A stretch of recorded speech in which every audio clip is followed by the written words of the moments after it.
صل على رسوله الكريم. أما بعد، فأعوذ بالله من الشيطان الرجيم. بسم الله الرحمن الرحيم. د افغان دارالعلوم د نشریاتي صفحې لیدونکو هیله لرم چې روغ او جوړ به یاست.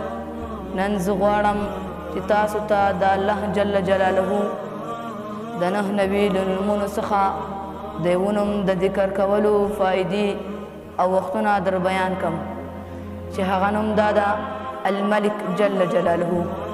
معنا ای حقیقي بادشاه ربه.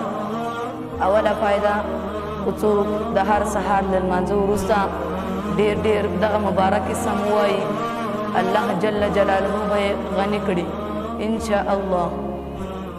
دوهمه فایده، تل د زوال پر مهال 100 ځلې ویلې د زړو پاکوالی د ظاهري او باطني غنا لپاره ډېر ګټور دی.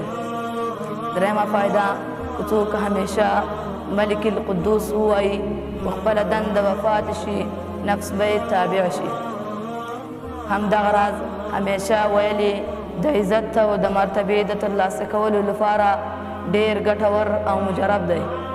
څلورمه فایده، څوک یې هره ورځ 90 ځلې ووایي، شتمن به شي، واکمنان او پاچاهان به یې تابع شي.